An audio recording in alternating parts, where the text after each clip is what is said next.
Hey, Troy Holden here from the VO Life Facebook page, the VO Life podcast. Thank you for listening. I'm going to talk about rates. I'm going to look like I'm not paying a lot of attention because I am moving things around where I can look at some things up on the screen. How do you quote your broadcast voiceover rates? And those are the complicated ones, because if it's e-learning and you're doing it by the word or by the whatever, if it's internal narrations, if it's audio books, if it's all, a lot of that stuff is pretty standard, and you probably have rates for that, and you've probably looked them up, and you probably know. But every time a broadcast thing comes through, a commercial, a paid placement ad, people seem to lose their mind. And let's talk about a quick breakdown for some of it.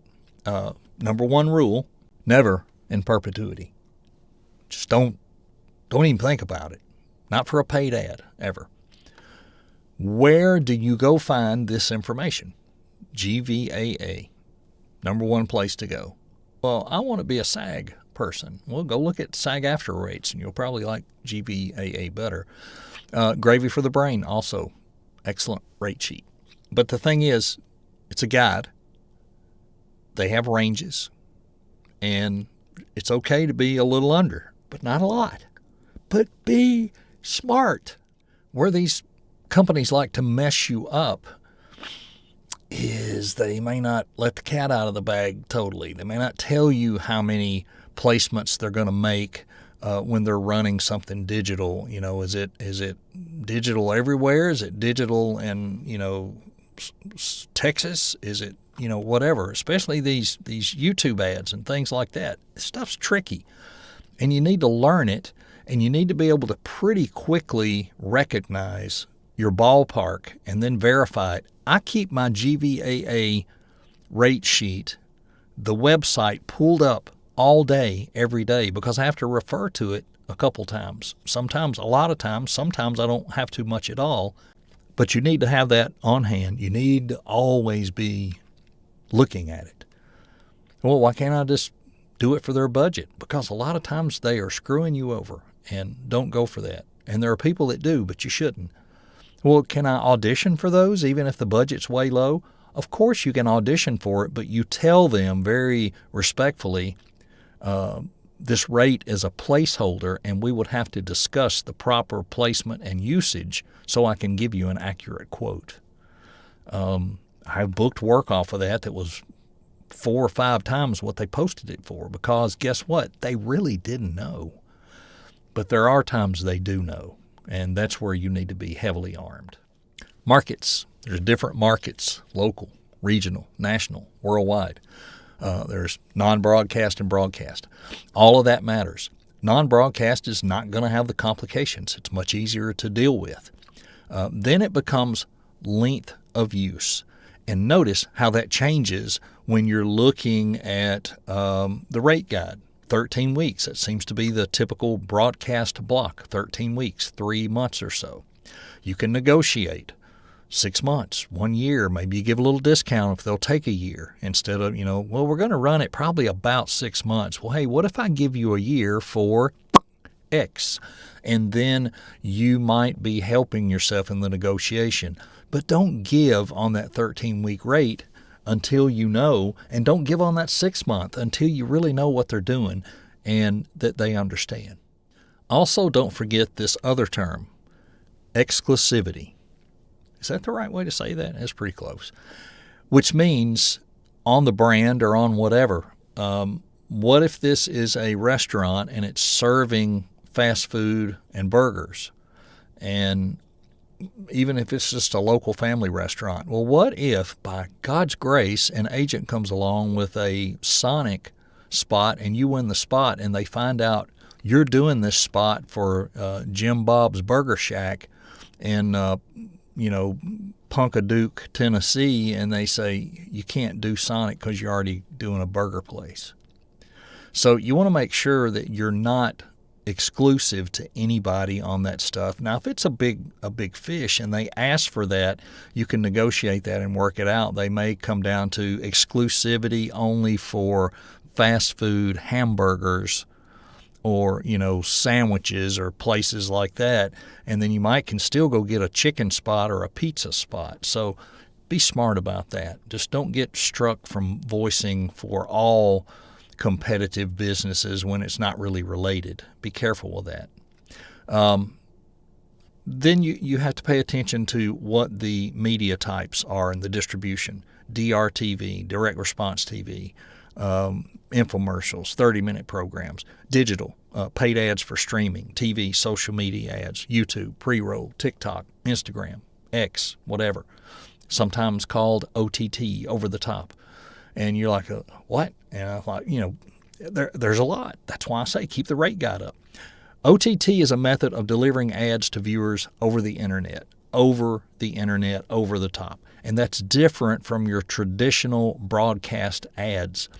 OTTs are through streaming services. They bypass cable and satellite and broadcast TV. It's totally different. It's totally streaming. Smart TV, streaming sticks, web browsers, game consoles, mobile apps.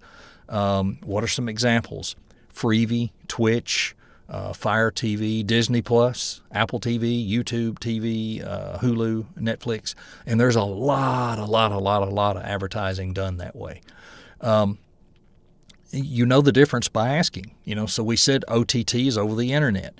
What is the other stuff? CTV, connected TV. All right, and a lot of times that's used interchangeably, but they are different. You think of CTV as, and I do, they say it's connected TV, but I just think cable TV, regular TV, regular TV channels, stuff you get through your cable company. And then even though all this CTV content is also delivered over the top, only a small segment of the OTT is viewed on the connected TV device. So, it's just so much to remember and think about. Remember the delivery method: OTT, streaming, CTV. Think of connected TV, your TV, plugged in. Are you plugged into it, or can I see it somewhere else? And that kind of helps. A true CTV advertising campaign, you kind of think of it as the living room. You're going to see it in the living room TV, not on a smartphone or a tablet or when you're streaming Amazon Prime on the go. A spot that's going to run on your local TV network during their TV news broadcast, that's not digital. It's not OTT. It's CTV, if that makes sense. Now, although some of that stuff will cross over and go to Hulu. So we got a whole nother thing, right? Anyway.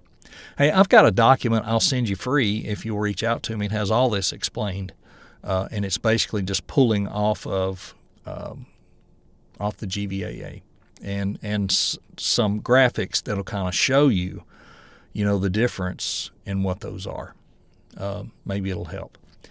But when it comes down to radio, it's a little simpler: local, regional, national, and like I said, you decide on how many states.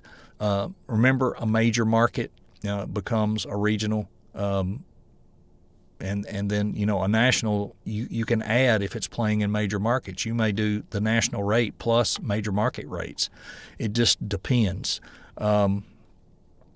Negotiate, and that's what all this is for. A lot of radio stations and all too broadcast over the internet, but if it's one station and whatever, it's kind of still local. The regional and national stuff could be a campaign that's aired on multiple stations, like Topgolf, Lowe's, Home Depot, McDonald's, stuff like that. That's bigger stuff. And of course, a lot of that's coming through agents anyway, and that's going to be managed for you. But when you're quoting and watching on these online casting sites, just be careful. Don't give it away. And then comes radio imaging. That's the Wild West. GVAA is about where it should be. Retainers are getting a little harder to get, and packages and one-offs are a little more common. But if you're doing imaging, be sure you get your page format standardized, 12-point Times New Roman, double space, 1-inch margins per page, X number of pages a month max. Anything over that is X dollars a page. It's pretty standard. We talked about non-broadcast in perpetuity. That's okay. Can it be exclusive? probably okay, but ask to be safe. You don't want them saying it's exclusive and it doesn't need to be. Like this, if you are doing the phone tree for Ace Hardware in a few towns, you're not going to be tied to exclusivity for home improvement stores or hardware stores for a phone system. You got to be sure that that's okay. And yes, that stuff can be in PERT, but just be sure they don't have any way tying you into that as an exclusive. And that falls into corporate narration, e-learning, other internal business use, all that stuff. Conference announcements, voice of God. Just be sure, that there's no exclusivity mentioned. And there shouldn't be. Now, I'm not saying there can't be. I'm just saying there probably shouldn't be. You don't want to give away something in perpetuity that has an exclusivity clause in it, and then you can never record in that genre or whatever. Just, you got to be careful. You got to be careful. All right, so people have asked me, what's some ballpark rates? Spitting them off the top of your head. E-learning, 20 to 35 cents a word. Video games, 200 to 350 an hour. Audiobooks, 200 to 500 per finished hour. IVR and phone systems, I do $150 minimum. It's Wild West. Prices are all over the place. Some clients can pay more. Some I do by the page, like radio imaging, and tell them it has to be double spaced. And, just for updates and stuff. But I've got one client that I do 15 stores for, and they all get their own intro, but they share the meat, the center of the IVR message. So I don't have to record that one over and over and over, but I got to record all 15 intros and changes if it's holidays or time of year or whatever it is. And then whatever they change out in the middle, I usually can just record that once. And they're fine with that. It makes it easier on me and easier on them and easier on everybody. So that stuff is kind of, pricing can be Wild West. I don't know. Corporate narration, live announce, that's kind of wild card too. Always ask for the budget. Make sure it's worth it. If you may have in your mind, well, I'll do that for $500, and they come back and say, well, our budget's $2,500. That's why it's good to ask, because sometimes they are willing to pay a lot more. Never be afraid to ask questions, and just keep it cordial, make it conversational. Get to know your client and work with them, and you'll be surprised sometimes. Appear highly professional and knowledgeable on these quotes. That way they get to feel you know what you're doing, even if they don't.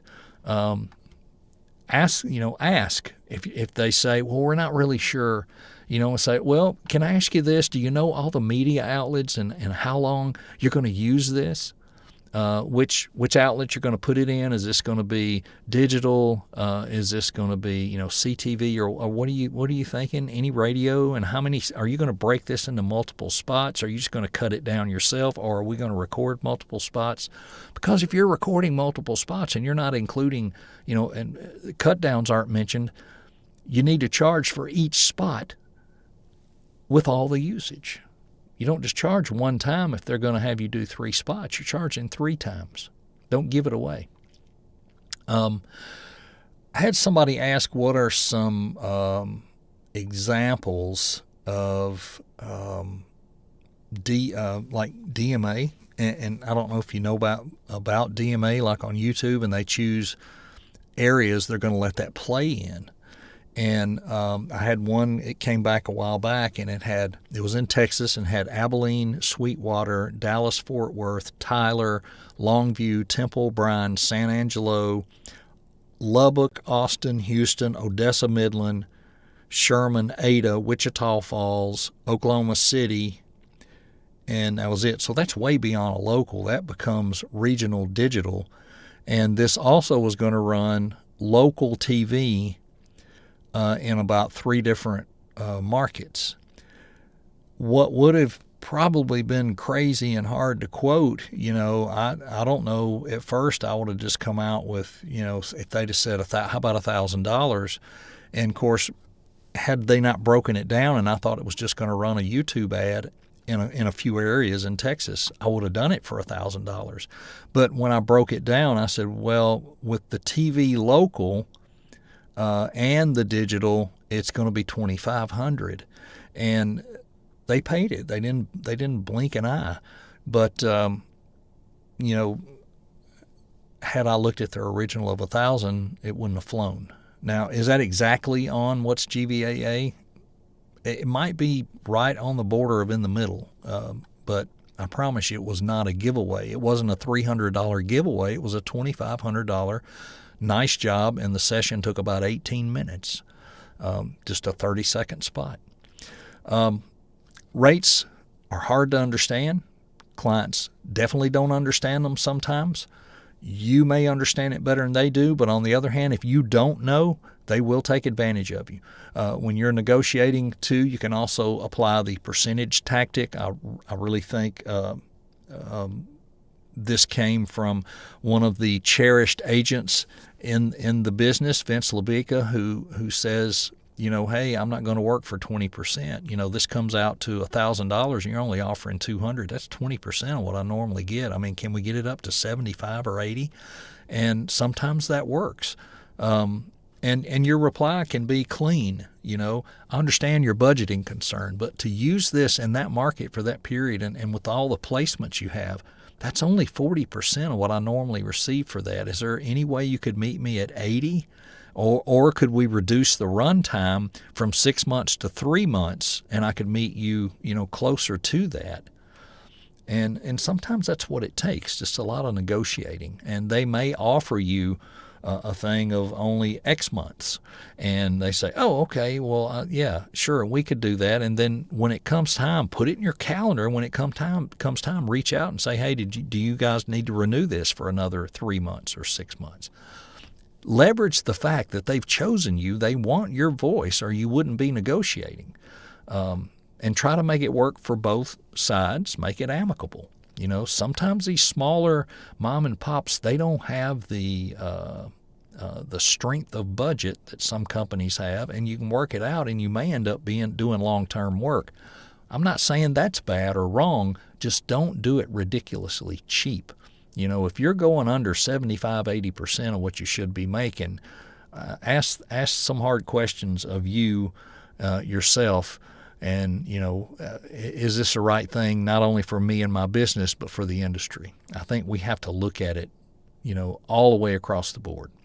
Hey, it doesn't always work, but you do need to know your worth, and you also need to know when you may have to walk away. I mean, it's hard to turn down $1,000 early in your career, even any time, because if things are kind of thin and you're thinking, man, I could use that $1,000, but is it okay for me to work for half of my worth?